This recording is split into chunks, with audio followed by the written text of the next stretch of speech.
बस 2 से 3 मिनट में संख्याओं का वर्गीकरण समझेंगे। सबसे पहले जो मेजर क्लासिफिकेशन है, वो है कॉम्प्लेक्स नंबर का। कॉम्प्लेक्स नंबर के अंदर 2 नंबर आते हैं, एक रियल नंबर आता है और दूसरा इमेजिनरी नंबर आता है। इमेजिनरी नंबर काल्पनिक संख्याएँ होती हैं, जो कि वास्तविक संख्याओं से बिल्कुल अलग होती हैं, जबकि रियल नंबर वास्तविक संख्याएँ होती हैं। इमेजिनरी नंबर मतलब जैसे -4 का वर्गमूल निकालना हो, जो कि इमेजिन करके ही संभव है।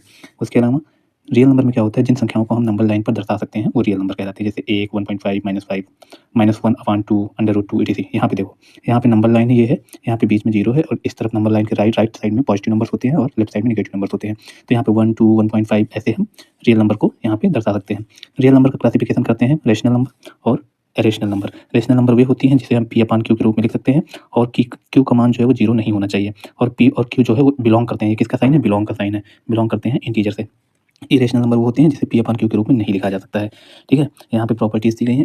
यहीं पे other classification of real number है, क्योंकि इन्हें भी नंबर लाइन पर दर्शाया जा सकता है। जैसे कि इसमें से रियल नंबर का एक क्लासिफिकेशन क्या, इंटीजर्स। इंटीजर्स को हम 3 भागों में डिवाइड करते हैं, पॉजिटिव इंटीजर्स, 0 और नेगेटिव इंटीजर्स। वहीं पे हम डेसिमल, इसका दूसरा क्लासिफिकेशन डेसिमल है। डेसिमल को हम भी 3 भागों में डिवाइड करते हैं, टर्मिनेटिंग डेसिमल, शांत दशमलव। मतलब कि जैसे 1.5 अगर इसको हम शांत करेंगे या टर्मिनेट करेंगे तो ये हो जाएगा 15/10 और इसको हम सॉल्व करके अपन निकाल लेंगे। उसी तरीके से रिकरिंग और रिपीटिंग बट टर्मिनेटिंग, मतलब कि पुनरावृत्ति तो हो रही है, शांत भी हो, शांत दशमलव, पुनरावृत्ति तो हो रही है लेकिन दशमलव कैसा है? शांत। तो 1/3 इसको जब हम 0.333 ऐसे करके 3 के ऊपर बार लगा देंगे, ठीक है? इसको टर्मिनेट कैसे करेंगे उसको मैं बाद में बताऊँगा। नॉन टर्मिनेटिंग, नॉन रिपीटिंग, ये अशांत दशमलव होते हैं, जो कि √3 हो गया, √2 हो गया। अब यहाँ पे हम रेशनल नंबर का डिवाइडेशन पढ़ देते हैं। तो रेशनल नंबर को भी इंटीजर में डिवाइड किया गया है और फ्रैक्शंस में डिवाइड किया गया है। ठीक है? इंटीजर में पॉजिटिव इंटीजर 0 और नेगेटिव इंटीजर -1, -2, -3, -4। वहीं पे जो फ्रैक्शन है, फ्रैक्शन को 3 भागों में डिवाइड किया गया, प्रॉपर फ्रैक्शन। ठीक है? जिसमें ये नोमिनेटर और डिनोमिनेटर होता है। तो यहाँ पे क्या होगा, यहाँ पे जो हर होता है वो बड़ा होता है, जबकि अंश छोटा होता है।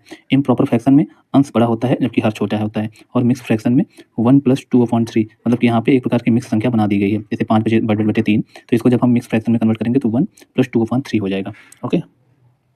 उसी तरीके से जब हम इंटीजर को डिवाइड करते हैं तो नेगेटिव, 0 और पॉजिटिव, जब हम 0 और पॉजिटिव इंटीजर को मिला देते हैं तो होल नंबर बन जाता है। और जब हम सिर्फ पॉजिटिव इंटीजर को काउंट करते हैं तो वहाँ पे नेचुरल नंबर हो जाता है, प्राकृतिक संख्या, जैसे 1, 2, 3, 4, 5। और जब 0 को मिलाते हैं तो 0, 1, 2, 3, 4, 5, तो क्या हो जाता है? होल नंबर हो जाता है। अब नेचुरल नंबर को ही 2 भागों में डिवाइड किया गया है, एक इवन नंबर है और एक ऑड नंबर है। इवन और ऑड को अगर हम मिला के डिवाइडेशन करें तो नेचुरल नंबर का डिवाइडेशन इस प्रकार होता है, 1 और उसके बाद प्राइम नंबर्स और उसके बाद कंपोजिट नंबर, क्योंकि 1 ना तो प्राइम है और ना ही कंपोजिट है, विषम नंबर है। उसी तरीके से जब हम प्राइम नंबर की बात करते हैं तो 2, 3, 5, 7 ऐसे इस प्रकार से ये प्राइम नंबर्स हो जाते हैं। इसके लिए याद करने के लिए कोई फार्मूला नहीं है। और जब कंपोजिट नंबर की बात करते हैं तो कम से कम उसके 3 फैक्टर्स होने चाहिए या 2 से अधिक होने चाहिए। तो जब ऑड और इवन को मिला के हम नंबर्स बनाते हैं तो ये इस प्रकार से 3 नंबर क्लासिफिकेशन निकल के आता है। तो ये हो गया मोटा-मोटा नंबर सिस्टम का क्लासिफिकेशन। बस 2 से 3 मिनट में संख्याओं का वर्गीकरण समझेंगे। सब